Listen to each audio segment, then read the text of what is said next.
J'avais un père un peu éducation 3e République, donc si on mettait ses coudes à table, paf, on se prenait une gifle. Si moi j'ai vu mes parents se battre, souvent, c'était ma mère qui commençait.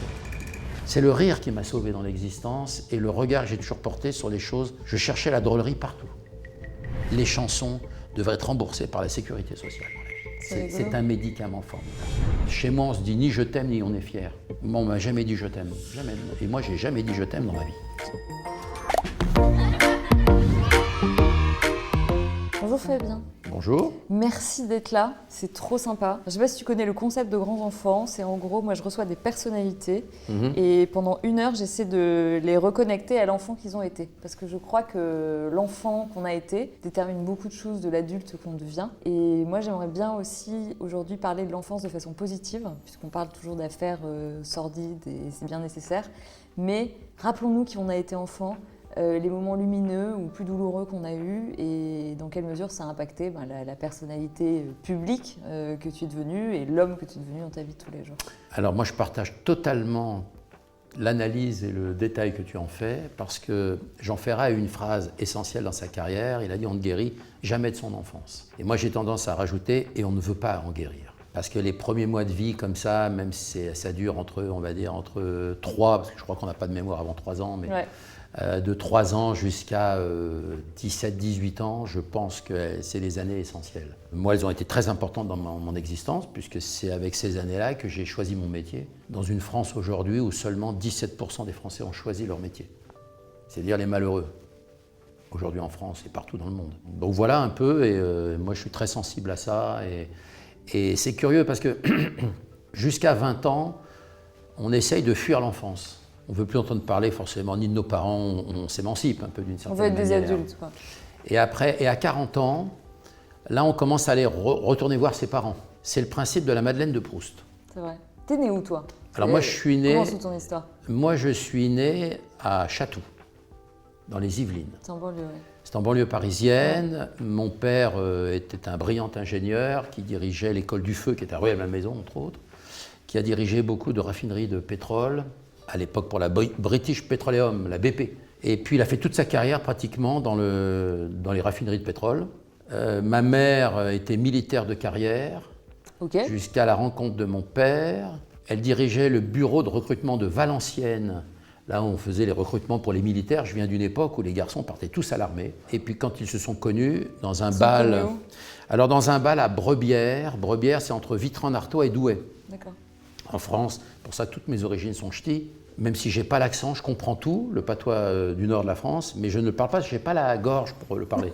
Il faut un phrasé dans la gorge et je ne l'ai pas.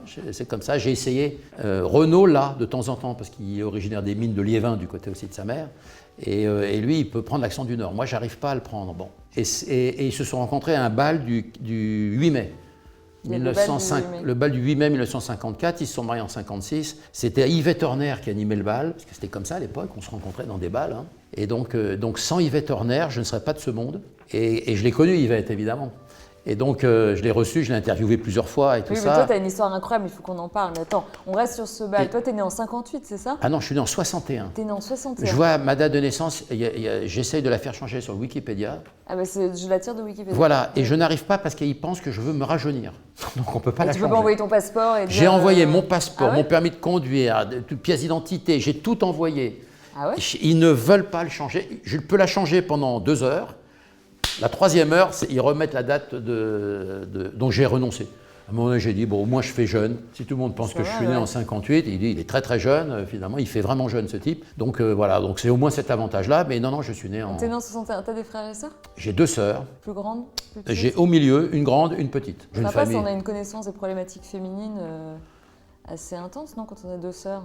Et qu'on est au milieu. Ben alors mes sœurs étaient ensemble dans la même chambre et moi j'étais dans une chambre seul, étant le seul garçon. Mais je jouais à la poupée très jeune, je jouais et mes sœurs jouaient aux petites voitures et aux Lego et voilà. D'ailleurs on a pris des Lego là. Voilà. On a dit c'est ton... Ouais, c'est une évolution du Lego. Moi j'ai connu le Lego avec les vraies briques pour monter des maisons. Là c'est les véhicules Lego. Alors ça c'est les chaînes de Lego qui sont développées à partir des années 2000. Mais c'est le logo Lego est magnifique. Il est magnifique le logo parce qu'il n'a pas bougé. Il n'a pas bougé. Il n'a pas bougé et c'est toujours un gage de qualité. Enfin, c'est magnifique les Lego. Et moi, j'ai découvert ça. Le Lego est arrivé à la fin des années 60, je pense. Et alors là, c'était une folie, les Lego. Bien avant les Playmobil. Moi, j'ai pas connu les Playmobil enfants, en tout cas. Mais c'était le grand chic à Noël. Parce qu'avant le Lego, il y avait les mécanos. Ça n'existe plus, Alors, mécanos, je crois que si, ça existe toujours. C'est des pièces en métal avec des roues. On fait des voitures, on fait des machins. J'ai eu le train électrique comme tout le monde. C'était plus mon père qui était passionné de train électrique que moi, finalement.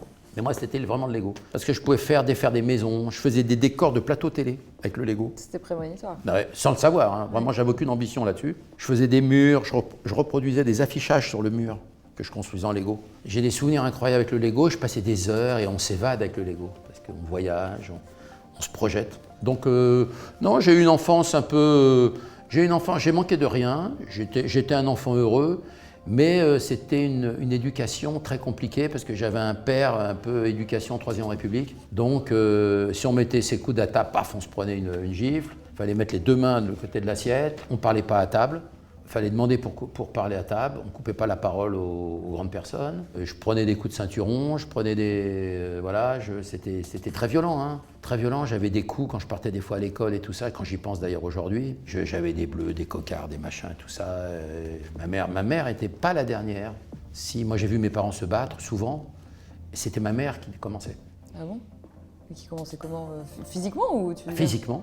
Ah ouais. Moi j'ai vu ma mère taper mon père, et mon père à un moment donné répondait parce qu'il n'osait pas répondre, parce qu'il avait sûrement été élevé pour dire on frappe pas une femme. Et puis à un moment donné, ma mère tapait et mon père à un moment il renvoyait un coup de poing, j'ai vu comme ça. Bon alors en tout cas, grâce à mes parents, je savais ce que je voulais pas devenir. Ah oui, c'est un modèle de couple parental que tu n'as pas voulu reproduire. Alors surtout pas, j'ai mis très longtemps avant de vivre avec une personne. Et j'ai commencé à vivre avec ma compagne, enfin une femme, avec qui je me suis marié. J'ai fait un enfant, évidemment. Mais j'ai mis très longtemps à pouvoir vivre avec une femme dans ma vie. Parce que j'avais la représentation du couple épouvantable.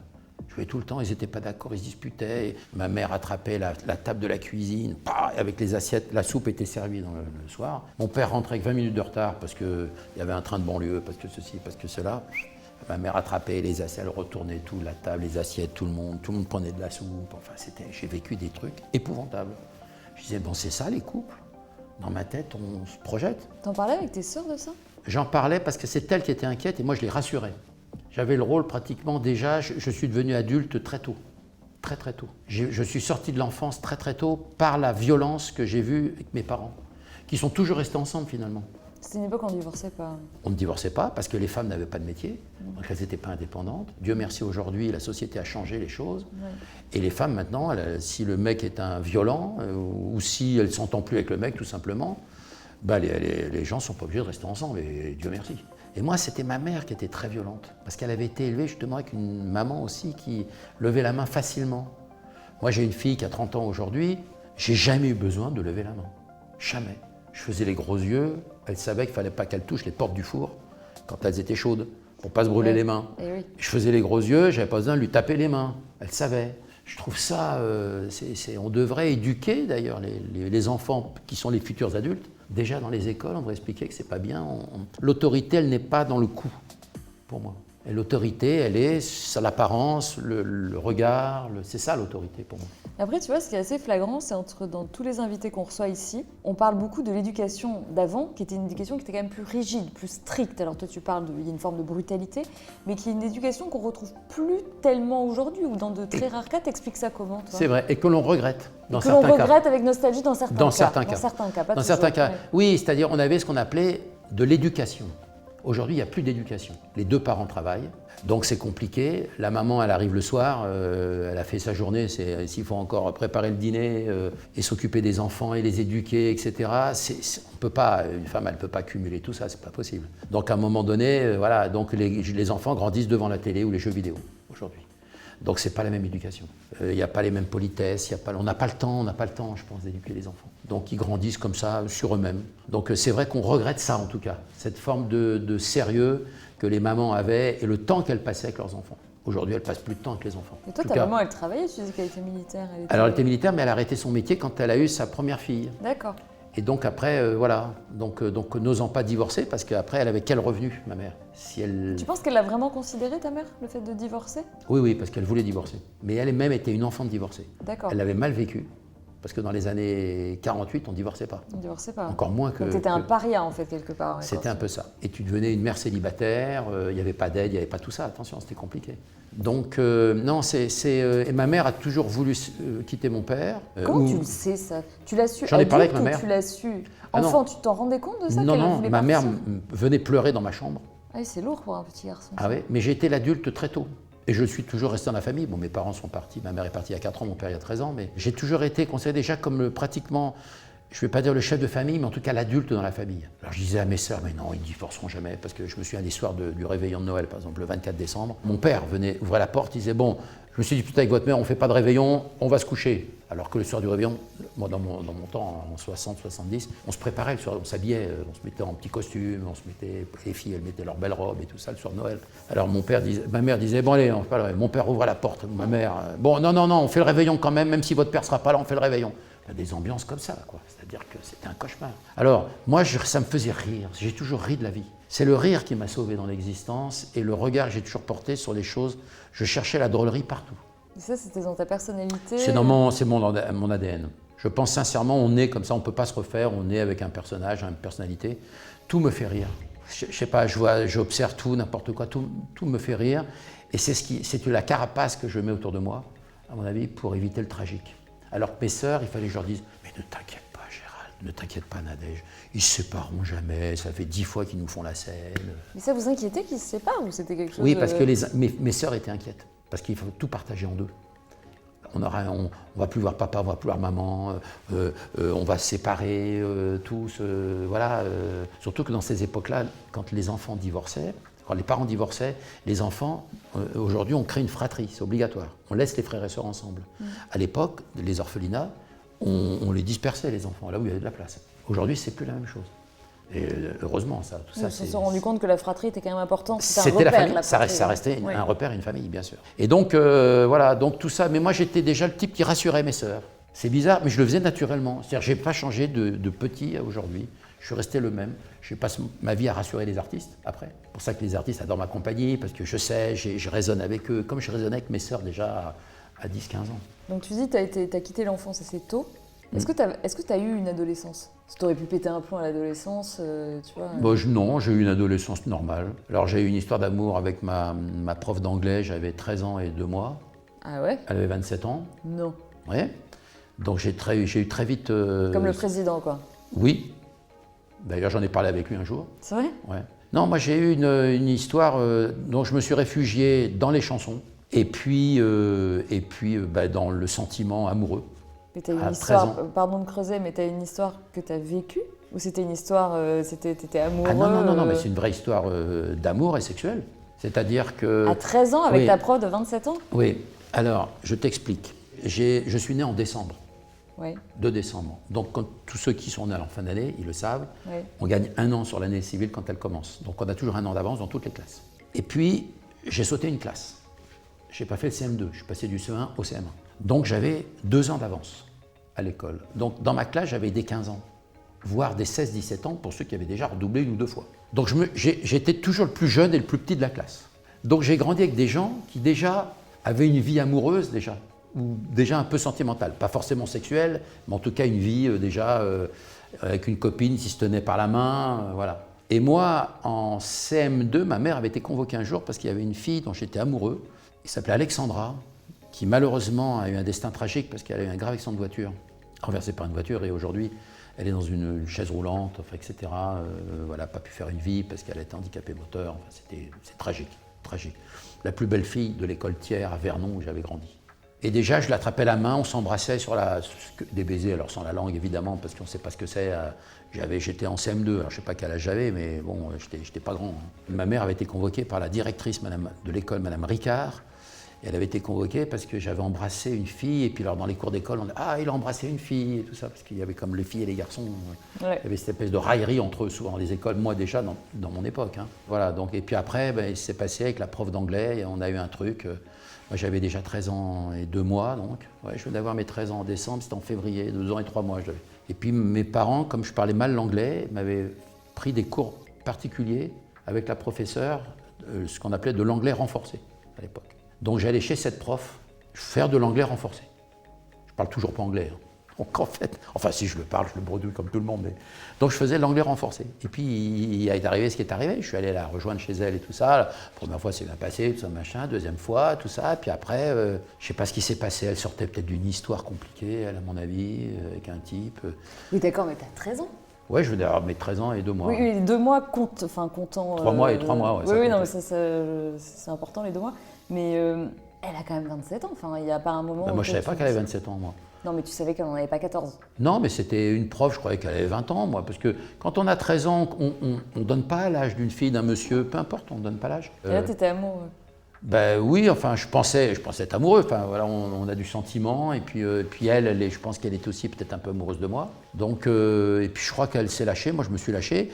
Moi, j'étais consentant. J'ai pas été violé. J'étais consentant à 13 ans et 3 mois. Hein. Oui, non, c'est plus problématique de son côté que du tien. Mais... Exactement. Ouais. C'est mourir d'aimer, mon histoire. Hein. Je l'avais pas vu à l'époque. Je savais pas ce que c'était mourir d'aimer parce qu'à 13 ans. À un moment, on n'a pas vu le film. Oui, c'était l'histoire de la prof qui tombe amoureuse de son élève et qui est condamnée. Et qui est condamnée et qui finit par se suicider. C'est tragique l'histoire. Ouais. Et donc, dont cette fameuse chanson d'Aznavour, hein, Mourir d'aimer, qui est une des plus belles chansons de Charles Aznavour. Ça a duré l'année, hein, d'octobre, à mon avis, ça a duré de octobre à mai. Parce et vous voyez en dehors des cours, toujours dans le cadre des cours particuliers. L'anglais renforcé. L'anglais renforcé. En plus, mes parents la payaient. C'est quand même un truc. C'est quand même hyper bizarre, mais ouais. Mais aujourd'hui, avec notre époque, évidemment. Mais à l'époque, on ne faisait pas attention. Moi, je connaissais des copains de ma classe qui avaient eu une histoire avec une prof, etc. C'était plus commun qu'on ne pense. Aujourd'hui, on monte ça du doigt comme si c'était un meurtre, un truc, non, machin. c'est pas ça, c'est le côté minorité-majorité. Il y a quelque chose, tu vois. Évidemment. Surtout que la majorité sexuelle, je pense, à l'époque, là, aujourd'hui, elle est à 15 ans. Mais à l'époque, elle n'était pas à 15 ans. La majorité était à 21 ans. Oui. Donc, attention, la majorité sexuelle devait être peut-être à 17-18 ans, je crois. Donc attention, j'étais quand même très tôt. Hein. Mais en même temps, c'était une belle personne, vraiment. Et elle avait une mini Austin, je me souviens très bien. Donc elle me redéposait après le soir, avenue de l'Ardèche, chez mes parents. C'est-à-dire que c'était... Quand on pense à tout ça aujourd'hui, que maintenant qu'on est tous adultes, on se dit, mais c'est qui ? Mais en même temps, moi je l'ai vécu, jamais je déposerai plainte ou je sais pas quoi. Mes parents l'ont su tard. Hein, bon. Ah, ils l'ont su, ouais. Ouais, mes parents l'ont su tard. Tard, c'est-à-dire la même année, non? Non. Des années après? Des années après, ouais. Et comment ils ont réagi? Bon, j'étais très grand, j'avais une fille. Depuis l'intervalle, bon, j'ai toujours dit après que voilà. Comment s'est terminée cette histoire? Ça s'est terminé, elle a été mutée. Est-ce qu'il y avait une fuite? Est-ce que... Bon, elle a été mutée, puis on s'est séparés. Vous n'avez pas écrit des longues lettres? Non. Parce que j'ai senti qu'il y avait une punition pour elle. T'es une nouvelle, elle l'a cette vécu fille? Comme ça. Jamais. Parce qu'en plus, t'es connue, tu vois. Je ne sais pas si elle me voit aujourd'hui à la télé, je ne sais pas. J'aimerais bien la revoir d'ailleurs. Hein. Moi, j'ai déjà 64 ans, donc bon, elle a 15 ans de plus. Hein, donc bon, elle n'est pas loin de 80 ans finalement maintenant, non? Oui, bah oui. Mais c'était une belle personne. Mais moi, j'aime bien pouvoir revoir les gens parce que j'ai gardé que des bons souvenirs. J'ai jamais eu de plans glauques, de trucs. J'ai toujours été avec des filles intelligentes, drôles. J'ai toujours été avec des filles vraiment bien, très bien. Pas de trucs, de vices cachés, de trucs, de double langage. Non. J'ai toujours été, et déjà dans mon enfance, très tôt, j'ai toujours été des gens bien. Même aujourd'hui, hein, je suis jamais... Donc ça, cette histoire d'amour, t'en avais parlé avec le président Macron. À quel moment on vient à parler de ce genre de choses avec le président? Alors, très curieusement, parce que en fait, le président Macron, j'ai eu l'occasion de le rencontrer la première fois, c'était au mois de mai 2016, le 14 mai 2016, il était venu voir Michel Polnareff à Bercy. Et il n'était pas encore élu président de la République, puisque c'était un an avant. Et il était venu avec Brigitte Macron, qui est vraiment une belle personne en plus, qui a beaucoup de psychologie, de philosophie, qui est vraiment la femme idéale dans l'existence pour moi, vraiment. Qui peut accompagner un homme en tout cas. C'est un modèle, vraiment. C'est pas une question politique, hein, je me moque de ça. J'ai côtoyé tous les présidents de la République, donc j'ai aucun problème avec ça. Mais quand les 2 premiers disques qu'a acheté le président Macron, dans son enfance, donc lui, il est né en 77, je me rappelle, décembre 77, on est du même mois. Pas de la même année, il est plus jeune que moi, le président. Il avait acheté 2 albums. L'album Gang de Johnny Hallyday, signé Goldman, avec tous les gros tubes, Je te promets, Laura, beaucoup de chansons de Goldman qui ont été des succès énormes pour Johnny Hallyday. Et son deuxième album qu'a acheté le président, c'était le Kama Sutra de Polnareff en 89. Okay. Il avait 12 ans et quand il a acheté l'album de Polnareff avec Goodbye Marilou. tube planétaire. Voilà, et on est venu en parler, il y a eu un dîner après d'organiser, avec la production, à l'époque c'était produit par ce grand producteur Gilbert Coulier, spectacle, etc. Et puis on a échangé, parce que tout le long du concert, je lui racontais les histoires de telle ou telle chanson. Donc il s'était mis à côté de moi. Il y a des photos qui ont été prises, il me parle à l'oreille. Il n'est pas encore président, évidemment. Et donc elle est amusante cette photo. Et puis on est venu à parler, comme ça, de l'enfance, on est venu à parler... parce que j'avais parlé avec Brigitte, je disais, vous savez longtemps que vous êtes ensemble, parce qu'on n'avait pas encore toute sa fiche. Ah oui, il n'était pas en campagne, on ne connaissait pas encore et tout ça. Il m'a dit, mais ma femme, je la connais, je l'ai connue au lycée. Ah bah, je dis, moi j'ai eu comme ça aussi une histoire et tout ça, machin et tout ça. Bon, des discussions. Incroyable. Discussions entre garçons. Et je l'ai revu parce qu'on a... je l'ai revu l'année dernière ou l'année d'avant, c'était l'année dernière, oui. À l'occasion, il adorait Vladimir Cosma aussi, et il se trouve que je m'occupe par ailleurs aussi un peu de Vladimir Cosma en tant qu'expert, parce que dans le cadre d'une donation de son œuvre manuscrite auprès de la BNF et tout ça, et alors j'ai organisé un truc avec Vladimir Cosma et le président, et il était fou de joie de le rencontrer, tout ça, et puis on a parlé un peu plus longtemps. Là, de tout ça, il a dit, j'ai suivi, alors moi je le vous vois, parce que de par les fonctions, j'ai cette forme de respect du président après, et lui il me tutoie, il me dit, ah Fabien Lecueil, il me voit arriver, tout ça, machin, et alors tout le monde était très surpris, tous les invités étaient surpris qu'ils me connaissent à ce point, alors que je me suis jamais affiché, ni politiquement, ni rien, je le regarde comme des millions de Français, et en fait, mais c'est un type bien, individuellement en tout cas. De toute façon, on n'est pas à la place où il est si on est un imbécile, hein, à un moment donné. Hein. Bon, c'est un type bien, je pense. Après, politiquement, c'est pas mon métier. Mais humainement, je pense que c'est un garçon bien, vraiment. Et alors, on a parlé parce qu'il a dit, je me suis servi de vos arguments, m'a dit le président. Lecoeuvre, je me suis servi de vos arguments quand j'ai défendu Aya Nakamura, au moment où on l'annonçait qu'elle devait chanter pour l'inauguration des Jeux Olympiques en 2024. Il me dit, je me suis servi de tous vos arguments pour prendre sa défense quand vous êtes parti sur l'histoire de Joséphine Baker. Et dans une émission de télé, j'avais dû parler d'Aya Nakamura, on m'a dit, moi je te la trouve géniale, c'est elle qui rencontre le plus grand nombre de followers, de likes et de vues sur ses chansons, en tout cas planétaires. Et puis j'avais comparé cette histoire de Joséphine Baker en 1926, quand elle a fait La Revue Nègre, et quand on venait la voir et que d'autres gens ne voulaient pas aller la voir parce que ce n'était pas une humaine. On est dans une époque, il y a 100 ans, c'est tragique, mais c'était la vraie vie. Donc j'ai expliqué un peu, j'ai comparé, j'ai fait un parallèle avec ces deux époques. Le président avait apprécié en tout cas, il s'est resservi de mes arguments puisqu'il me l'a dit. Et je lui avais raconté une autre confidence. J'avais dit, vous savez, ça a été un cauchemar pour moi.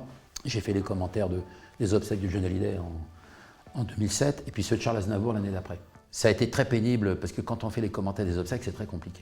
On ne peut pas parler pendant la minute de silence, la sonnerie aux morts, quand le président de la République parle évidemment, quand le curé fait sa messe, quand ceci. Donc il faut trouver toujours des instants avec un écran de contrôle sous les yeux, bien sûr. Et quand il s'est recueilli, le président de la République, devant le cercueil dans la cour des Invalides de Charles Aznavour, je faisais les commentaires aussi, et je n'avais pas calculé la distance de la cour des Invalides, qui est très très longue à Paris.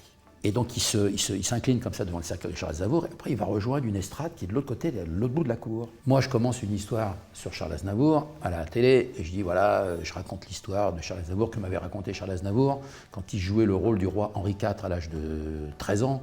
Il avait qu'un teint en roux, Charles Aznavour, et il faisait le successeur de Navarre, en tout cas dans le rôle d'Henri IV. Mais quand j'avais raconté toute cette histoire que m'avait raconté Aznavour, je dis mais il était encore en train de marcher, le président sur mon écran, dans la cour pavée des Invalides. Je me dis soit la cour elle fait 2 km, soit le président marche très lentement. Donc je commence à parler de tous les gens qui étaient sur scène aux côtés de Charles Aznavour enfant, Yvonne Printemps, au Théâtre de la Madeleine, etc. Je raconte tout ça, je dis mais j'allais donner pratiquement la vie d'Yvonne Printemps à un moment donné. Je ne savais plus quoi raconter. Puis j'arrête pile mon histoire quand le président se mettait à parler. Et là je vois un bout des marches de l'estrade. Et je raconte ça au président Macron, ça l'a beaucoup fait rire parce que j'ai dit, vous savez, quand on est commentateur comme ça, c'est très difficile. Et je lui ai dit, soit vous marchez trop lentement, Monsieur le Président, ou soit la cour, je n'avais pas calculé à la distance suffisante. Ça l'avait amusé parce que c'était une petite diversion, mais voilà ce qu'on vit des fois dans nos existences. Ça me fait une excellente transition. Ça devient d'où cette passion? Parce que tu es un peu la mémoire de plein de chanteurs, tu as écrit beaucoup de livres, voilà, donc tu as commencé avec Claude François. Mais avant ça, ça vient d'où cette passion? Alors, c'est très simple, c'est très très simple. Parce que mon enfance était tragique à la maison, par ses parents qui se disputaient tout le temps. Ouais. Et j'avais une évasion, alors, qui était d'abord la chanson. Je connaissais tous les classements des hit parades de mon enfance. Je m'évadais, je regardais, celui qui prenait 3 places, celui qui descendait, celui qui prenait 5 places, etc. C'est l'époque des hit-parades, c'était génial. L'époque des hit-parades, ouais. que chacun fabriquait. Hein. Ouais, On n'était pas sur les ventes de disques. On est bien avant 1984, l'arrivée du top 50. Et puis mon père avait un oncle et une tante Simone, qui habitait aussi Chatou, là où je suis né, et qui m'emmenait, je faisais les vacances de Pâques, les vacances de février et les vacances de la Toussaint chez mon oncle et ma tante de Chatou. Et j'adorais, parce qu'elle m'emmenait au spectacle. Ma tante Simone, qui est donc ma grande-tante, moi, puisque c'était la tante de mon père, c'était la sœur de ma grand-mère paternelle, Simone, elle m'emmenait alors à la maison de la radio voir des émissions de Guy Lux, les Ring Parades, les Systèmes 2, tous les journalistes. Elle m'emmenait voir les Compagnons de la chanson, Georges Brassens, Joséphine Baker à Bobino, Luis Mariano dans la Caravelle d'Or au Châtelet. Là, t'avais quel âge?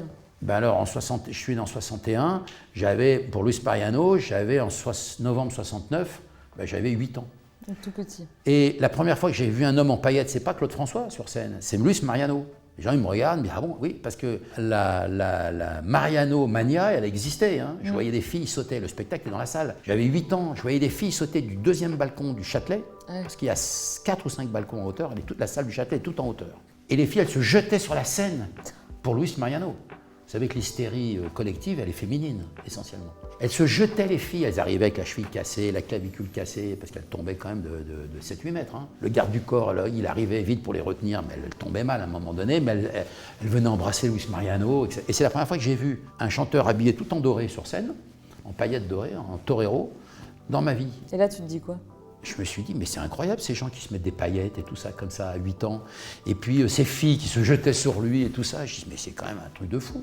Et après, j'ai vu Claude François sur scène, parce qu'elle m'a emmené voir Claude François, j'ai vu les Sylvie Vartan, j'ai vu les Mireille Mathieu. Ça, tes parents, ils te laissaient Ils me laissaient. Avec la tante, ils me laissaient, ils étaient soulagés, parce qu'ils nous emmenaient aux Invalides aussi. J'ai monté à pied la Tour Eiffel jusqu'au 2e étage, puis après, il n'y a plus d'escalier, c'est un ascenseur. Mais on adore quand on est enfant, c'est l'aventure, monter les 2 étages de la Tour Eiffel à pied. Donc là, tu vois tous les spectacles, et puis quoi, dans ta chambre chez toi, t'as tes cassettes?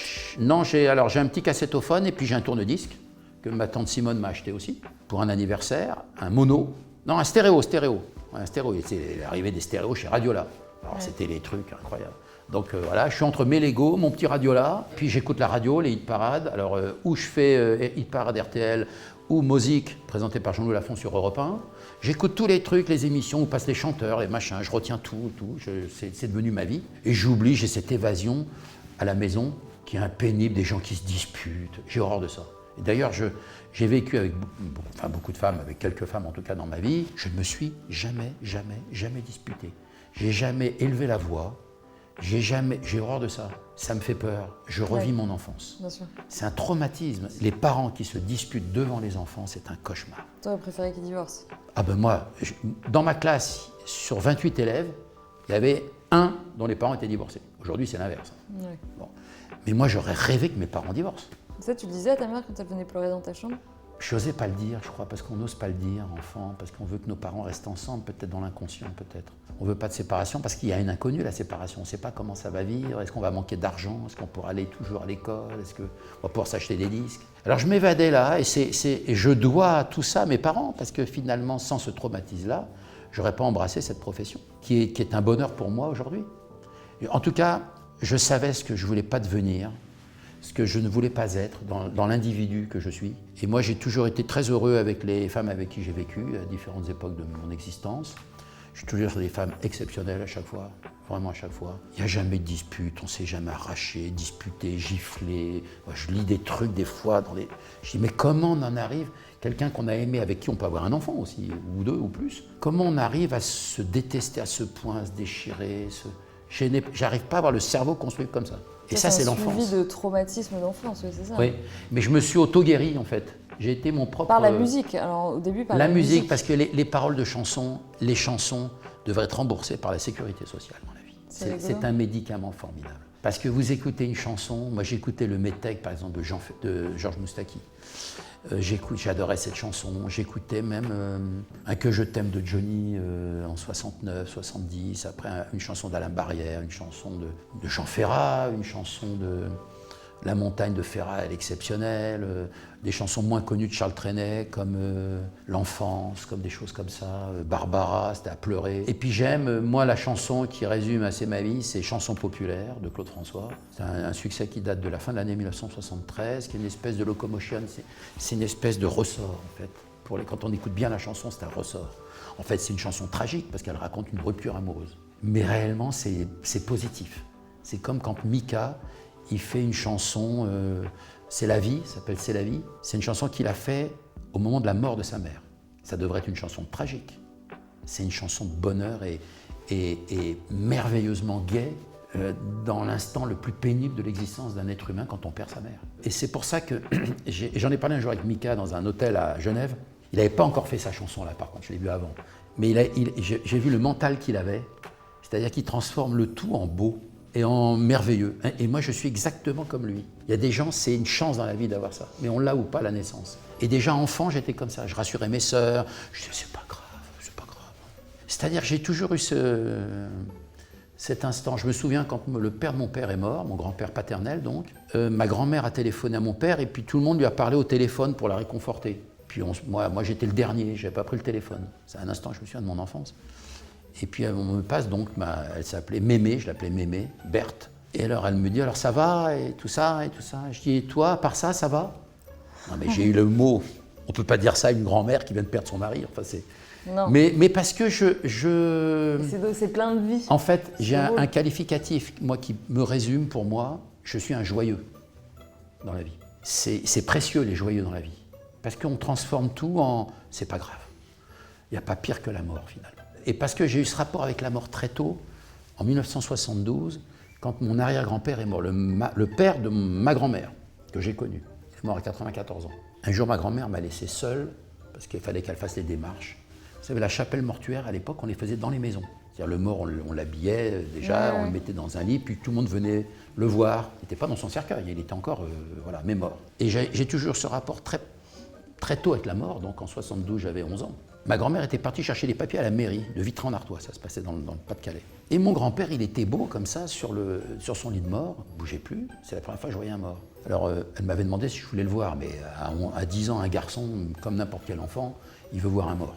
Parce que c'est comme une curiosité. Être déjà curiosité, et on est adulte. Oui. Donc moi j'étais confronté à la mort très tôt, et j'ai regardé mon arrière-grand-père, que je voyais bouger la semaine d'avant, avec qui je parlais, il me racontait la guerre 14-18, il avait fait la Grande Guerre évidemment. Et j'avais passé mon index sur le front comme ça, sur son nez comme ça, sur le truc comme ça.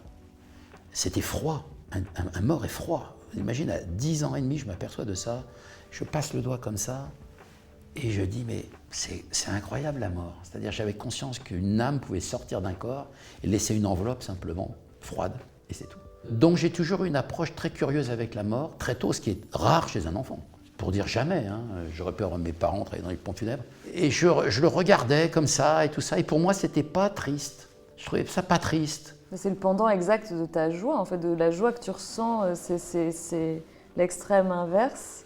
C'est très curieux. Tu regardes ça comme un objet de curiosité. Curiosité en disant, mais finalement, il n'y a pas plus tragique que ça de s'arrêter, quoi, de cette manière. Et ça a été un ressort dans ma vie, comme une chanson, comme autre chose. Et je pense que ça a été j'ai eu un métabolisme très tôt donc, dans la vie, qui s'est installé avec un mental qui a fait que je suis un espèce de combattant à toute épreuve, et je suis joyeux dans la vie, parce que je suis un garçon. Tout m'amuse. Ça, tu crois que c'est la musique qui a travaillé cet imaginaire? Oui, bien sûr, je pense aussi. Les paroles des chansons sont exceptionnelles. Et les chansons, en fait, c'est comme la littérature, c'est tu te rends compte que tu n'es pas seul à vivre ce que tu vis. C'est exactement ça. Moi, par exemple, quand j'ai lu d'abord Victor Hugo, le livre 93, mon idole, c'est Victor Hugo. Je connais toute son histoire de 1802, jour de sa naissance, à Besançon, jusqu'à sa mort, son enterrement en tout cas le 1er juin 1885. Je connais tout par cœur. Mais Victor Hugo, dans 93, j'ai commencé à comprendre le détail qu'il faisait de la vie et ce qu'il expliquait. Quand il dit « oublions, oublions, quand la jeunesse est morte, laissons-nous emporter par le vent qui l'emporte, rien ne reste de nous, notre œuvre est un problème, l'homme fantôme errant passe même sans laisser même son ombre sur le mur ». C'est-à-dire qu'on prend conscience de ce que l'on est. On n'est que locataire de sa vie et à un moment donné, il faut rendre les clés. Aussi important soit-on. C'est ça qui est quand même assez extraordinaire. C'est le merveilleux de la vie et c'est le tragique de la vie. Et les paroles, par exemple des paroles comme Pierre Delanoë avait écrit un jour une chanson pour Claude François qui s'appelait « C'est de l'eau, c'est du vent ». Pierre Delanoë s'était inspiré, il m'en a parlé après, parce que je l'ai connu après, évidemment, enfant je ne le connaissais pas, mais après je l'ai rencontré plusieurs fois. Et quand il a écrit cette chanson pour Claude François, « C'est de l'eau, c'est du vent », il s'était inspiré d'une chanson, d'un poème de Baudelaire. « Merveilleux soleil de chaque jour, qui nous donne l'illusion de croire qu'on durera toujours ». C'est la phrase la plus essentielle de mon existence. Et cette phrase, je l'avais déjà dans la tête enfant. Et quand je prends le soleil, j'adore prendre le soleil, j'adore ça. Je suis comme des millions de personnes, c'est le côté j'adore. ch'ti. Oui. C'est ça. Et en plus, je bronze, moi, parce que j'ai pas la peau blanche. J'ai pris plus du côté de mon père que de ma mère. Et donc, en fait, et quand je prends le soleil, c'est cette phrase qui s'imprime dans ma paupière. Comment tu déboules, en étant fils d'un ingénieur BP et d'une militaire en Normandie, dans cette espèce de milieu de showbiz, etc., qui n'est pas du tout ton milieu d'origine? Eh bien, je déboule grâce à Lynn Renaud. Et comment tu rencontres Lynn Renaud? Alors, j'étais en avance, hein, j'ai eu mon bac très tôt, etc. Et après mon bac, j'étais étudiant à la Chambre de commerce de Paris, qui s'appelle l'EXIP, les chambres de commerce de Paris, de commerce et d'industrie de Paris, EXIP. Et le samedi matin, tous les 15 jours, j'étais d'abord chef de classe, puis chef de plusieurs classes, puis grand chef de classe et tout ça. Donc, parce que j'ai toujours été très populaire, même à l'école. On a une corvée quand on est élu comme ça après super chef de classe. J'avais une corvée à l'époque, à l'école. C'était rue Armand-Moisan. Je devais rester un samedi sur deux pour présenter une espèce de programme télévisé qui était retransmis dans toutes les grandes métropoles de France, Rennes, Lille, Metz, Nancy, Toulouse, Bordeaux, machin, etc. Enfin bref, Lyon et les autres. Et je donnais les résultats du CAC 40. Et cette année-là, Lynn Renaud faisait, je crois, sa 4e entrée au Casino de Paris. Donc elle avait besoin des chambres de commerce pour vendre la billetterie et les CE. Donc elle est venue dans cette espèce d'émission, si on peut appeler ça, c'est plus un programme qu'une émission, elle est venue parler de sa rentrée au Casino de Paris. Seulement Lynn Renaud, qui est une ch'ti, puisqu'elle est née à Pont-de-Nieppe, à côté d'Armentières, quand elle m'a vu, je lui ai dit, mais mon père est d'Armentières aussi. Mon père était à l'école des ENP d'Armentières, et elle où elle a été aussi école, alors mon père était de 34 et Lynn Renaud est de 28. Donc elle avait 6 ans de plus que mon père. Donc on a parlé de ça. Un jour, elle m'a envoyé une invitation à la Jonchère. Je ne l'avais pas vue sur scène au Casino de Paris, donc je suis allé la voir d'abord au Casino de Paris. C'est la première fois que je franchissais, grâce à elle, les coulisses du Casino de Paris, d'une émission de télé ou peu importe. C'est la première fois que je rentrais dans des coulisses. Et au-delà du côté ch'ti, tu lui as parlé de ton goût pour la musique, etc. C'est ça qui a dû la fasciner chez toi. Aperçu. Oui, c'est ça. Il a une connaissance monstrueuse. Ouais. Et donc, et je lui ai parlé aussi de mon angoisse de l'armée. Parce que j'arrivais aussi 2 ans plus tard, il fallait que je parte en Allemagne, parce que tous les enfants de ma génération partaient à Baden-Baden en Allemagne. Et moi, j'avais déjà commencé en maison de 10, je faisais des stages, des stages d'observation ou des stages. J'avais déjà commencé pour l'EXIP, pour l'école de la chambre de commerce, pour remplir mes carnets de stages, mes machins, et ça m'angoissait de partir d'un seul coup, 1 an, ce qui était compliqué pour tous les garçons de l'époque. Et donc, elle m'a arrangé le problème.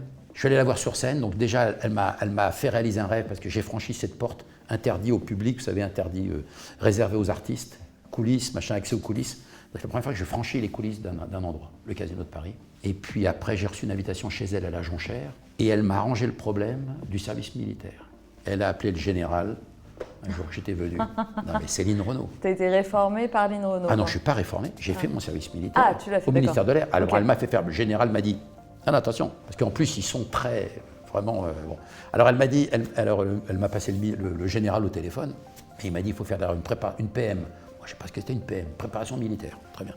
Après je suis allé faire l'école des officiers d'Évreux. Après, parce que j'ai une bonne note aux 3 jours, ah oui, il y a les 3 jours à Vincennes que j'ai fait avant. Et ça, tu en as parlé à ta mère de ça? Parce que du coup elle connaissait. Ma mère était très contente. Oui. Ma mère, un jour Lynn Renaud a appelé ma mère et tout ça, parce qu'il y a eu bureau de recrutement, enfin bref. Ils étaient fiers tes parents, non, de te voir entrer dans Finalement, ce milieu-là? Bah oui, oui. Ils te l'ont dit qu'ils étaient fiers? Oui, non, parce que chez moi on se dit ni je t'aime ni on est fier. On se disait jamais, on m'a jamais dit je t'aime, jamais. Et moi j'ai jamais dit je t'aime dans ma vie. Jamais. C'est très bizarre. Ni à tes femmes, ni à des parents, ni à ta fille? Ma fille, je crois que je lui ai dit je t'aime déjà. Et encore, je l'ai peut-être dit 3 fois en 30 ans. C'est très bizarre, on ne guérit pas de son enfance, on prend les bonnes choses et les mauvaises choses aussi. Et donc voilà, donc elle m'a arrangé. Lynn Renaud, je crois que c'est la personne qui me fera le plus de peine le jour où elle va s'en aller. Parce qu'elle a été très importante, parce qu'elle m'a changé l'existence. Qu'est-ce que tu dirais aujourd'hui de l'homme que tu es devenu? Qu'est-ce que tu dirais au petit garçon de l'époque? Je ne sais pas ce que je lui dirais, rien. Parce que je ne sais pas, je pense que je suis resté un petit garçon. Dans un corps d'adulte. Je m'émerveille dans la vie comme s'émerveillent les enfants. Sur tout, sur rien.